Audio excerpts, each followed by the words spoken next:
नमस्कार, सुबह सवेरे में आपका स्वागत है। मैं हूं आपके साथ योगिता बाजपेयी। शुरुआत करते हैं मध्य प्रदेश की खबरों के साथ। भोपाल में पीसीसी चीफ कमलनाथ के आवास पर वचन पत्र समिति की बैठक आयोजित की गई। बैठक में वचन पत्र को अंतिम रूप देने पर विमर्श किया गया, साथ ही कई अहम फैसले लिए गए। वचन पत्र समिति के अध्यक्ष राजेंद्र सिंह ने बताया कि 28 तारीख को कमलनाथ 2 नई घोषणाएं करेंगे। इन नई घोषणाओं को भी वचन पत्र में शामिल किया जाएगा।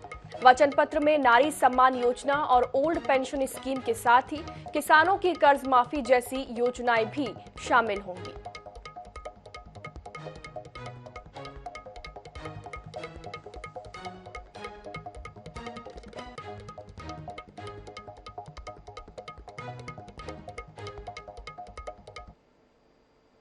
कांग्रेस वचन पत्र समिति की बैठक खत्म हो चुकी है। आज कमलनाथ जी के बंगले पे बैठक हुई थी। राजेंद्र सिंह जी हमारे साथ हैं, वचन पत्र समिति के अध्यक्ष हैं। सर, क्या बैठक में निर्णय हुए और किस तरह से वचन पत्र आने वाला है कांग्रेस का? ये अभी चर्चा हुई है, आप भी तो शायद थे अभी, तो ये तो मैंने सारी चीजें बता दी हैं।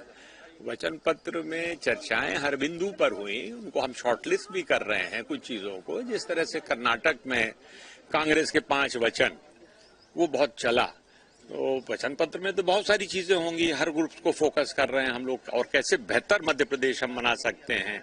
आज बेरोजगारी बहुत है, महंगाई बहुत है, करप्शन बहुत ज्यादा है, तो इन सब चीजों पर भी चर्चा हुई, उन पर फोकस हम लोग कर रहे हैं। लेकिन जो मुख्य चीजें हैं, जो जनता के जवान में चढ़ती हैं और चीजें याद रहती हैं, उनको भी हम शॉर्टलिस्ट करके हम 10 या 11 चीजों को सामने रखेंगे। और मुख्य वचन पत्र तो आएगा। से क्या होगा सर उनमें? महिलाओं के लिए, युवाओं के लिए, किसानों, ये सारे सेक्शंस कवर्ड हैं। वो 11 में है, तो ये तो सबसे महत्वपूर्ण सेक्शंस हैं। इनकी संख्या भी ज्यादा है, उनकी जरूरतें भी ज्यादा हैं, तो वो तो कवर्ड होंगी ही। वो 10 और 11 जो हम लोग पॉइंट्स बनाने वाले हैं उसमें ही कवर्ड होंगी। और बाकी सब के कंसर्न्स हम एड्रेस कर रहे हैं, जो हमारा मुख्य वचन पत्र है। जब आएगा तो आप देखेंगे। कुछ वचन पहले ही कमलनाथ जी मंच दे चुके हैं, महिलाओं के लिए हो, किसानों के लिए हो, युवाओं के लिए हो। क्या है मुख्य बातें, क्या है इस वचन? मुख्य चीजें कमलनाथ जी जो घोषित कर चुके हैं, वो नारी सम्मान योजना है, जिसमें 1500 रुपए महिलाओं को देना है, 500 रुपए में गैस सिलेंडर देना है, और ओल्ड पेंशन स्कीम जो है वो हमें लागू करना है। जो कर्मचारी चाहते हैं, सभी इससे व्यथित हैं। जो नई स्कीम है उससे बहुत परेशान हैं लोग, तो वो सारी चीजें तो शामिल हैं। कुछ और घोषणाएं करने वाले कमलनाथ जी मंच से? 28 तारीख को सिंगरौली जा रहे हैं। सिंगरौली जिले के देवसर में सभा है, वहां कमलनाथ जी 2-3 चीजें घोषित करेंगे। हालांकि अभी वचन पत्र जो है तैयार हो रहा है। 28 तारीख को कमलनाथ जी कुछ नई घोषणाएं कर सकते हैं। नारी सम्मान योजना पहले ही घोषित हो चुकी है, और उसके साथ ही पुरानी पेंशन योजना जो है मुख्य मुद्दा कांग्रेस अपने वचन पत्र में लेने वाली है। कैमरामैन सनी के साथ INS 24/7 के लिए भोपाल से दिनेश शुक्ला। कर्नाटक में मिली बम्पर जीत के बाद कांग्रेस के कार्यकर्ताओं को पूर्व मुख्यमंत्री कमलनाथ ने जीत का मंत्र दिया है। नाथ ने भाजपा कार्यकर्ताओं और कांग्रेस कार्यकर्ताओं की तैयारी की तुलना की है। उनका कहना है कि कांग्रेस कार्यकर्ता 4 दिन मेहनत करने के बाद थक कर घर बैठ जाते हैं, जबकि बीजेपी अंतिम 4 दिनों में मेहनत कर चुनाव जीत जाती है। नाथ ने कार्यकर्ताओं ने चुनाव के अंतिम क्षण तक मेहनत करने की अपील की है, यानी कि कांग्रेस अब भाजपा की चुनावी रणनीति से भी सबक लेने की कवायद कर रही है। देखिए इस रिपोर्ट में। मध्य प्रदेश के मुरैना जिले की जोरा विधानसभा में पार्टी के ब्लॉक अध्यक्षों और कार्यकर्ताओं के बीच में कांग्रेस के प्रदेश अध्यक्ष ने कहा कि हमें लगातार मेहनत करनी है।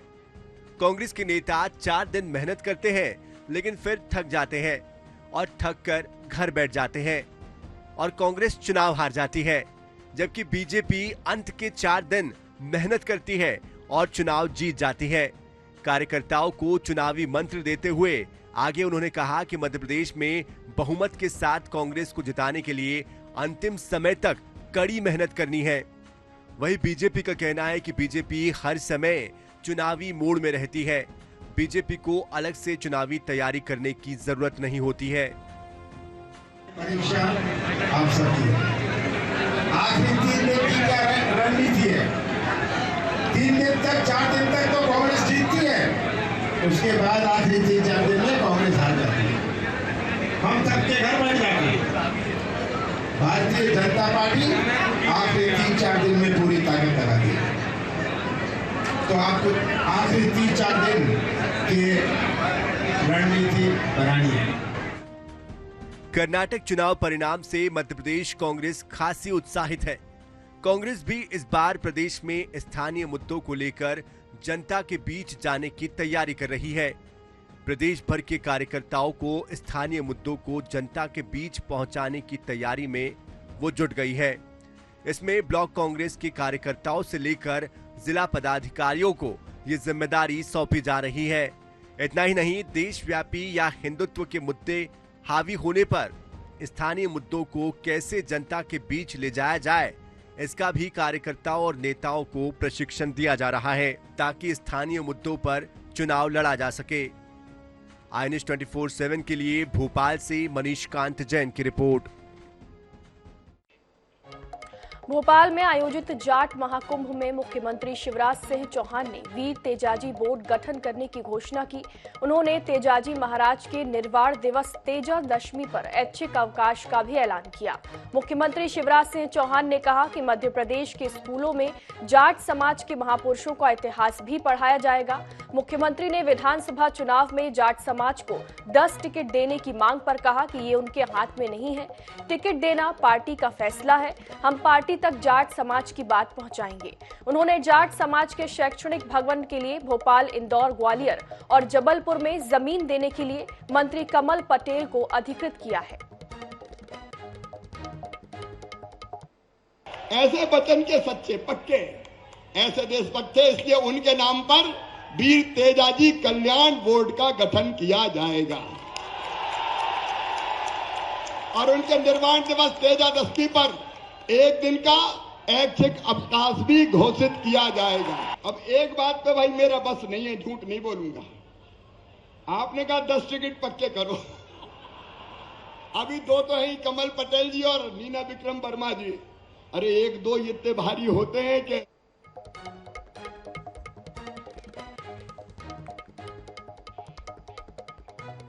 राम और हनुमान पर राजनीति करने का आरोप लगाते लगाते अब कांग्रेस खुद इन नामों की राजनीति करने लगी है। कांग्रेस को ये मौका कर्नाटक की जीत ने दिया है। कर्नाटक चुनाव में बजरंगबली का मुद्दा छाया रहा। लग रहा था कि परिणाम भाजपा के फेवर में आएंगे, लेकिन नतीजे जब आए तो कांग्रेस को शानदार जीत मिली। बजरंगबली का दाव उल्टा ही पड़ गया। कांग्रेस कह रही है कि बजरंगबली का आशीर्वाद हमें मिला है। मध्य प्रदेश के नेता प्रतिपक्ष डॉक्टर गोविंद सिंह ने कहा कि हम भी बजरंगबली के भक्त हैं। कर्नाटक में हमें उनका आशीर्वाद मिला है और अब हम मध्य प्रदेश में भी हमें उनका आशीर्वाद मिलेगा। कर्नाटक की जीत से उत्साहित मध्य प्रदेश कांग्रेस एक वीडियो जारी कर कमलनाथ को राम भक्त बताया है।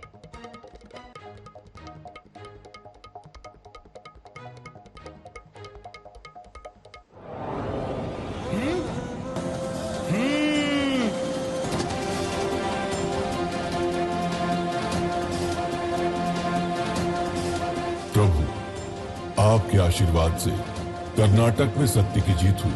अब क्या आज्ञा प्रभु? हे हनुमान, अब मध्य प्रदेश की ओर प्रस्थान करो।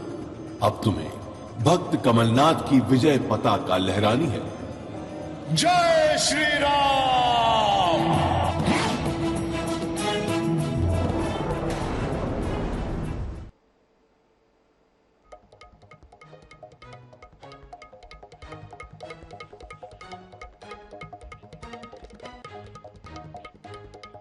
मध्य प्रदेश कांग्रेस के वरिष्ठ नेता सज्जन सिंह वर्मा ने कर्नाटक में कांग्रेस की जीत पर बड़ा बयान दिया है।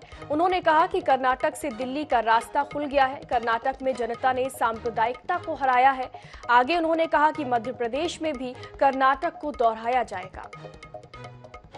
के बाद कांग्रेस उत्साह में है। हमारे साथ इस समय है पूर्व मंत्री सज्जन सिंह वर्मा जी। वर्मा जी, कर्नाटक में जो जीत हासिल की है कांग्रेस ने, उसके बाद मध्य प्रदेश में भी उत्साह है। देखिए, पूरे भारत में उत्साह है। कर्नाटक की जीत ने दिल्ली का दरवाजा खोल दिया है। कर्नाटक के लोगों ने भारत की जनता को समझा दिया है कि ये मंदिर मस्जिद, हिंदू मुसलमान, धर्म जाति मजहब कर कर के बीजेपी ने इस देश को जाने कितने बरस पीछे कर दिया है। कर्नाटक में भी जय बजरंगबली, जय बजरंगबली।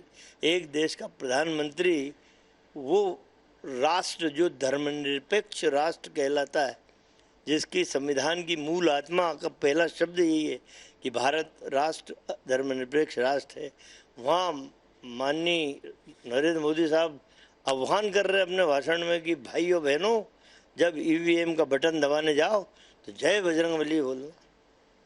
लोग समझ गए कि ये इनके पास कोई विकास का मुद्दा नहीं है, ये मंदिर मस्जिद हिंदू मुसलमान को लड़ा लड़ू के ये चुनाव जीतना चाहते हैं। तो ये दिल्ली का दरवाजा अब खुल गया है, तो मध्य प्रदेश में काफ़ी उत्साह है। हम लोग बड़ी दमदारी के साथ हर हमारा साथी फील्ड में लगा है। सर, क्या माने कि अब 6 महीने चुनाव को बचे हैं, उससे पहले वचन पत्र समिति जो है अपने डिक्लेयर कर देगी 2-4 महीने में, और या फिर सबके लिए अलग लाएंगे, किसानों के लिए, युवाओं के लिए, महिलाओं के लिए, कैसा? देखिए, कोशिश सबसे पहले तो हमारा एक बन रहा है, पूरा सारे मसौदे अलग अलग जिलों से, अलग अलग क्षेत्रों से, अलग अलग तरह के जो जनहित की बातें हमारे कार्यकर्ता भेज रहे हैं। हमारी कोशिश है कि सबको एक में समेट के हम एक ऐसा दस्तावेज बनाएं, प्रमाणिक दस्तावेज, जिसका असर आम जनता पे हो। अब महिलाओं का अलग हो सकता है बाल, बाकी ऐसा कुछ नहीं, सबका साथ है। तो सबका साथ लेकर चलने वाली है कांग्रेस। दिल्ली का दरवाजा कर्नाटक ने खोल दिया है, ये कहना है सज्जन सिंह वर्मा का, और साफ तौर पर कांग्रेस जो है उत्साहित नजर आ रही है। कैमरामैन श्रीकांत झा के साथ INS 24/7 के लिए भोपाल से दिनेश। मध्य प्रदेश में विधानसभा चुनाव में दावेदारी को लेकर उम्र का मसला गहराता जा रहा है। इस मसले पर मध्य प्रदेश पिछड़ा वर्ग कल्याण आयोग के अध्यक्ष गौरीशंकर बिसेन ने बड़ा बयान दिया है। उन्होंने चुनाव लड़ने के सवाल पर जवाब दिया और कहा कि मैं प्रधानमंत्री नरेंद्र मोदी से साल भर छोटा हूं। उन्होंने बाकायदा जन्म तिथि का खुलासा भी किया। बिसेन ने साफ साफ कहा कि शारीरिक रूप से वो कमजोर नहीं है। साथ ही कहा कि कभी भी नहीं लिखा कि 62 साल की उम्र में कोई चुनाव नहीं लड़ सकता। हालांकि उन्होंने ये जरूर कहा कि चुनाव में युवाओं को मौका दिया जाना चाहिए। मैं पार्टी का कार्यकर्ता हूँ। सुनो भाई, मैं पार्टी का कार्यकर्ता हूँ। मेरी जन्म तारीख है 1/1/52। आज मैं 71 साल 4 महीने और 14 दिन का 12:20 हूँगा। माननीय प्रधानमंत्री नरेंद्र मोदी जी की जन्म तारीख है 17 सितंबर 1950। वो मुझसे 1 साल 8 महीने 13 दिन के बड़े हैं। तो कोई हमारी पार्टी में और किसी राजनीतिक दल में फार्मूला नहीं है कि आपके अब 62 साल उम्र हो गई तो अब रिटायर्ड हो गए। नंबर 1। नंबर 2, शारीरिक रूप से मैं कहीं पर भी अपने आप को कमजोर नहीं मानता कि मैं चुनाव मैदान में मुकाबला न कर सकूं। लेकिन मैंने 13 बार 13 बार बालाघाट विधानसभा क्षेत्र की जनता का आशीर्वाद प्राप्त किया है। अंतर्राष्ट्रीय हिंदू परिषद के संस्थापक प्रवीण तोगड़िया रविवार को सीहोर प्रवास पर रहे। इस दौरान कार्यकर्ता सम्मेलन में शिरकत करने टाउन हॉल पहुंचे। कार्यकर्ताओं को संबोधित करते हुए प्रवीण तोगड़िया ने अपना संकल्प कार्यकर्ताओं को बताते हुए कहा कि देश में 1 लाख हनुमान चालीसा पाठ के केंद्र शुरू करने की योजना पर कार्य कर रहे हैं और इस 1 लाख हनुमान चालीसा पाठ केंद्र के माध्यम से हम 2 करोड़ हिंदू परिवारों को आपस में जोड़ना चाहते हैं। कर्नाटक चुनाव में भाजपा की हार पर उन्होंने कहा कि अब देश की राजनीति का हिंदूकरण हो गया है। ममता बनर्जी चंडी पाठ, अखिलेश यादव हनुमान चालीसा और केजरीवाल नोटों पर गणेश और लक्ष्मी जी। वहीं भूपेश बघेल और शिवराज सिंह चौहान राम वन पथ के विकास को लेकर काम कर रहे हैं। कहूंगा कि अब भारत की राजनीति का हिंदूकरण हो गया है। ममता बनर्जी चंडी पाठ कर रही है, केजरीवाल नोटों पर गणेश लक्ष्मी की बात कर रहे हैं, अखिलेश यादव हनुमान जी कह रहे हैं। कर्नाटक में कांग्रेस पार्टी ने अंजनेय स्थान का विकास का वादा किया। भूपेश बघेल और शिवराज सिंह दोनों राम वन पथ गमन का विकास की बात कर रहे हैं। वहां अशोक गहलोत हिंदुओं को तीर्थ यात्रा पर भेज रहे हैं।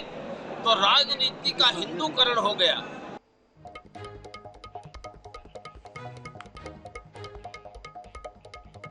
नक्सलवाद और आतंकवादी गतिविधियों के मसले पर दो मुख्यमंत्रियों के बीच जुबानी जंग शुरू हो गई है। मध्य प्रदेश के मुख्यमंत्री शिवराज सिंह चौहान ने बयान दिया है कि प्रदेश की जमीन पर आतंकवाद को नहीं पनपने देंगे। उन्होंने तंज कसा कि नक्सली अब छत्तीसगढ़ और महाराष्ट्र तक सीमित हैं। उनके इस बयान पर छत्तीसगढ़ के मुख्यमंत्री भूपेश बघेल ने पलटवार किया है। उन्होंने तंज कसा कि सीएम शिवराज सिंह चौहान घूमते कम और बोलते ज्यादा हैं। उन्होंने कहा कि नक्सलियों पर दबाव पड़ा है तो वो मध्य प्रदेश में प्रवेश कर चुके हैं।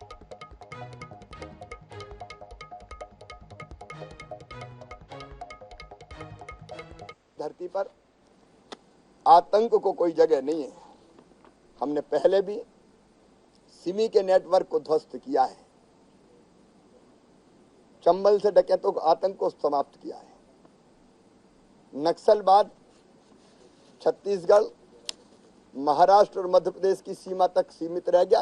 यहाँ शिवराज सिंह जी को घूमते कम हैं, बोलते ज़्यादा हैं, और ये जो नक्सलियों के जो दबाव पड़ा, हम लोग जो दबाव किए और इस कारण से इधर कान्हा की तरफ मूव किए हैं। और यदि वहाँ नहीं होते तो नक्सली की मारते कैसे थे, तभी तो हुआ ना। तो नक्सली अब प्रवेश कर रहे हैं तो उल्टा बोल रहे हैं। दूसरी बात यह है कि ये बात सही है कि छत्तीसगढ़ में नक्सली सबसे ज़्यादा अब धीरे धीरे घट रहे हैं। और दूसरी बात यह है कि इसके जितने कमांडर हैं, जितने नेता हैं नक्सली के, वो छत्तीसगढ़ के थे ही नहीं। ये तो छुपने के लिए आते हैं, चाहे वो महाराष्ट्र का हो, तेलंगाना का हो, चाहे आंध्र प्रदेश का हो, चाहे उड़ीसा का हो, वो यहाँ छुपने की जगह है और इस कारण से वो यहाँ आते हैं। आतंकी संगठन हिजब उत तहरीर से जुड़े संदिग्ध आरोपी मोहम्मद आलम के घर में एटीएस की टीम ने दबिश दी। 13 सदस्यीय टीम ने मोहम्मद आलम के भोपाल स्थित घर की तलाशी ली, जहां से 4 पिस्टल और कारतूस बरामद हुए हैं। साथ ही 4 मोबाइल भी मिले हैं। एटीएस की टीम ने आरोपी मोहम्मद आलम को 19 मई तक रिमांड में लिया है। बता दें कि पिछले दिनों एनआईए और एटीएस की टीम ने रेड कर एमपी में 10 से ज्यादा संदिग्ध आतंकियों को गिरफ्तार किया था, जिसमें से एक आरोपी मोहम्मद आलम भी है।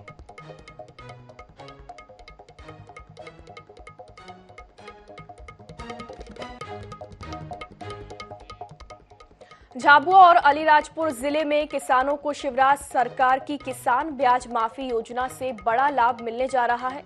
दोनों जिले के 46,044 किसान ब्याज माफी योजना के अंतर्गत आ रहे हैं। इनका 60 करोड़ 66 लाख रुपए का ब्याज माफ किया जाएगा। इसको लेकर जिला सहकारी केंद्रीय बैंक झाबुआ ने तैयारी भी कर ली है। बाकायदा किसान की सूची बनाई गई है और आने वाले दिनों में सोसाइटी स्तर पर कैंप लगाकर इसकी जानकारी किसानों को दी जाएगी। इन किसानों को डिफॉल्टर की सूची से बाहर किया जाएगा, जिससे सोसाइटी से खाद व अन्य सामग्री ले सके। योजना का लाभ लेने के लिए किसानों को फॉर्म भी भरना होगा।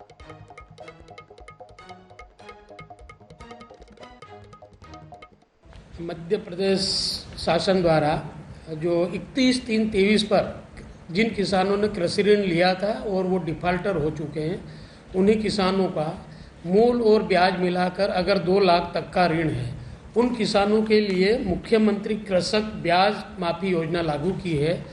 इस योजना में झाबुआ जिले के 31,108 किसान, जिनकी राशि 42 करोड़ 43 लाख, तथा अलीराजपुर जिले के लिए 14,996 किसान 18 करोड़ 22 लाख रुपया माफ होगा।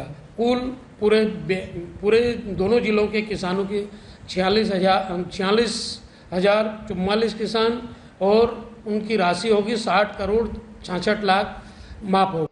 और उसके